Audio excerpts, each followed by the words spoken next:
40 सीटें टोटल हैं और 40 सीट में अगर आप बीजेपी की बात करेंगे तो 14 से 18 यानी बहुमत से दूर। पिछली बार के कमोबेश वही स्थिति बीजेपी की है। कांग्रेस के लिए अच्छी खबर यह आ रही है, कांग्रेस इस बार फिर सबसे बड़ी पार्टी बनकर उभर रही है हमारे सर्वे के हिसाब से। बीजेपी को जहां पर 14 से 18 मिल रहा है तो कांग्रेस को 15 से 20 सीटें मिल सकती हैं, यानी बहुमत के जादुई आंकड़े के बिल्कुल करीब वो रहेंगे। ये तो पिछली बार की तरह ही कमोबेश वो स्थिति देखने को मिल रही है शुभांकर। बीजेपी को 13 मिली थी, कांग्रेस को 17 मिली थी। इस बार भी कुछ वही इशारा है। तीसरी पार्टी है वो बहुत अहमियत रखती है। एमजीपी की हम बात कर रहे हैं, महाराष्ट्रवादी गौमंतक पार्टी जो बीजेपी की बड़ी अलायंस हुआ करती थी, लेकिन इस बार उसने ममता बनर्जी के साथ चुनाव लड़ा है। और एमजीपी की अगर आप बात करेंगे उनके प्रमुख की तरफ से कहा गया एमजीपी प्लस 2 से 5 और ये जो अन्य है ये क्या किसी का खेल बना और बिगाड़ सकते हैं? इसमें कई सारी पार्टियां जो छोटी पार्टियां भी हैं, आम आदमी पार्टी की बात भी हम कर रहे हैं, लेकिन जो ये 2 से 5 और 0 से 4 हैं, इनमें ज्यादातर वो पार्टियां जिनका बीजेपी से रिश्ता बहुत अच्छा नहीं है। खासतौर पर एमजीपी की आप बात करेंगे, साफ साफ कहा है कि प्रमोद सावंत हमें कबूल नहीं है।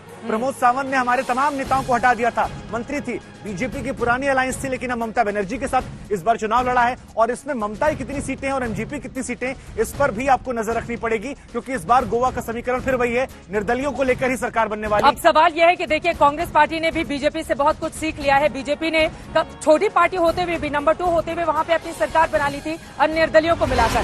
कांग्रेस पार्टी ने पहले ही भेज दिया है। बड़ी खबर इस वक्त दे देते हैं, गोवा में बीजेपी को 14 से 18 सीट का अनुमान। गोवा में कांटे की टक्कर में कांग्रेस फिलहाल बढ़त पर है, 15 से 20 सीट मिलने का अनुमान यहां पर कांग्रेस पार्टी को है। लेकिन बाकी पार्टियों का क्या होगा? बीजेपी को 14 से 18 सीट मिल सकती है कमोबेश। अगर मोटा मोटी आप देखेंगे तो 2017 वाली स्थिति यहां पर बनती हुई दिखाई दे रही है। India Today Axis by India exit poll के अनुसार अब शुभांकर क्या माना जाए? तो यहाँ पर किसने किससे सीखा, कांग्रेस ने या फिर बीजेपी? देखिए चित्रा, 17 सीटें पिछली बार मिली थी और आज की स्थिति में कांग्रेस के पास वो केवल 2 सीटें बची है। तो ऐसे में क्या 17 सीटों को जो सबक था 2 सीटों पर रहने का, उससे कांग्रेस कोई सबक ले पाती है क्या? पिछली बार वाली देरी देखने को मिलती है, क्योंकि देवेंद्र फडणवीस एक्टिव है, तमाम बीजेपी के नेता इस एग्जिट पोल पर भी नजर बनाए हुए बैठे हैं। उनकी नजर में भी है कि अगर यहाँ कुछ होता है तो खेला करने के लिए वहां पहुंच जाए। लेकिन ममता बनर्जी को भी याद रखिएगा, ममता बनर्जी ने खेल से शुरुआत की थी और ये 5 सीटें खेला होने के लिए है। ये महत्वपूर्ण हो जाता है, 5 सीटों के हिसाब से खेला क्या कर पाएंगी ममता बनर्जी। फिलहाल ये बड़ा आंकड़ा शुभांकर आपको देते हुए 40 कुल विधानसभा सीटों में से बीजेपी देखिए 14 से 18 पर, जबकि कांग्रेस पार्टी 15 से 20 पर जाती हुई दिखाई दे रही है। और बाकी जो छोटी छोटी अन्य पार्टियां हैं 2 से 5 पर या 0 से 4 पर